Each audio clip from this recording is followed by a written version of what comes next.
Hopefully you've already looked at the video where we talked about factoring when a trinomial when a is equal to 1. In this particular video, we're going to talk about factoring a quadratic trinomial when a does not equal 1. I call this the long AC test.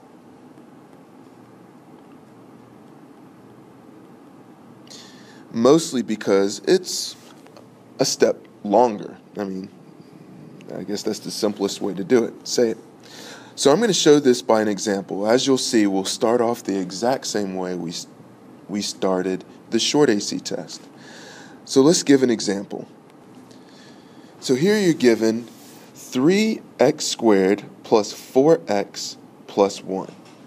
So similar to the short AC test, what we're going to do is multiply the a term and the c term together. So 3 times 1 gives us 3. Then we write the factors of 3. In this case, there's only one factor of 3. Next, we read the signs. So in reading the signs, the last sign here says that the signs are the same. The sign in the middle says if they're the same, then they're both going to be positive. So they're both positive, and they add up to give me 4, which is the middle term.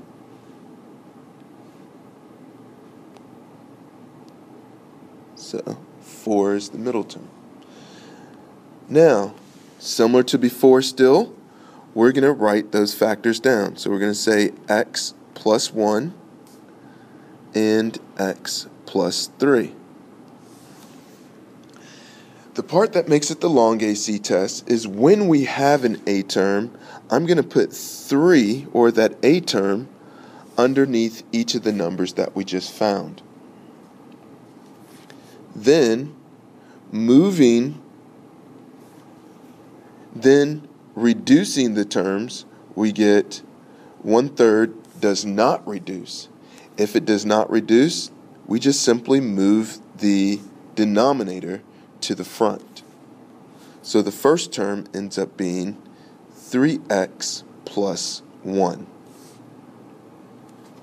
On the next one, again, we try to reduce the fraction that we see. So 3 over 3 reduces to the number 1. So if it reduces to a whole number, we just write what the whole number is. There's no denominator to move, so we are done. Alright? So let's check this using the box method. So I'll check it. So here we have our box. We're going to put in on the top 3x, 1, then x, 1, and 3x times x gives us 3x squared. 1 times x gives us x.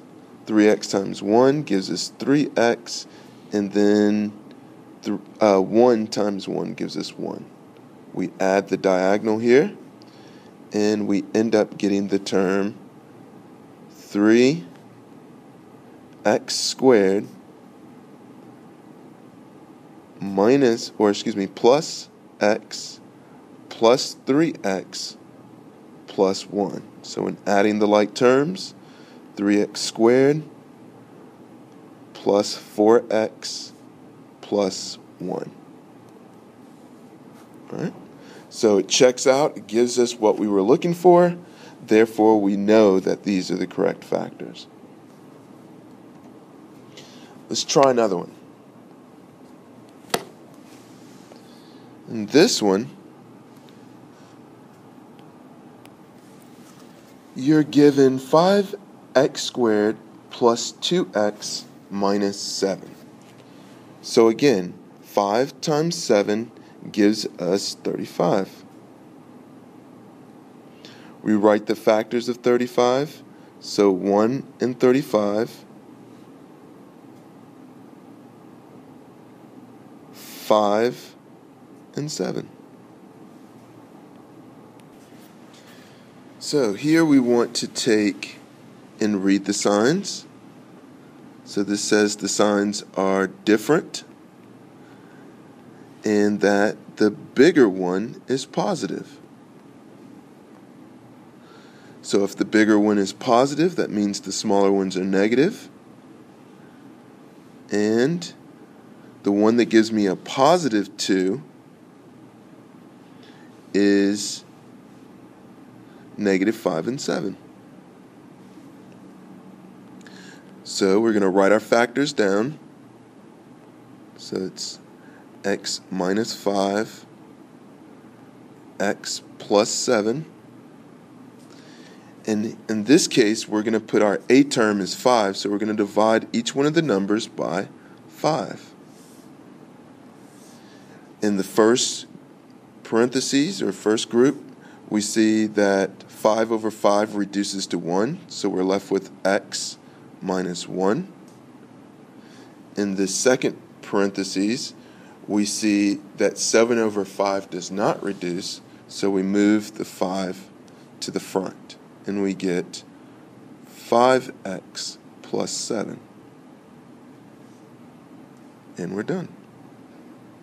Again, you can check your answer using the box method or FOIL. Okay, let's let you try. Given 9x squared minus 13x plus 4, factor this using the long AC test.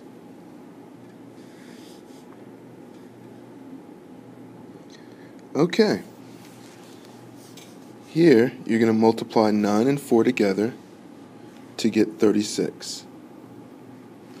Find the factors of 36, or 1 and 36, 2 and 18, 3 and 12, 4 and 9, 6 and 6. Now, look at the signs. So the signs are different, or the same. And they're both going to be negative. I'm sorry.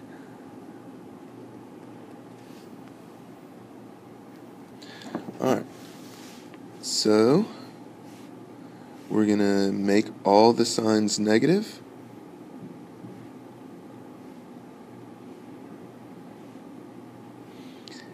And see which one adds to give me a negative 13.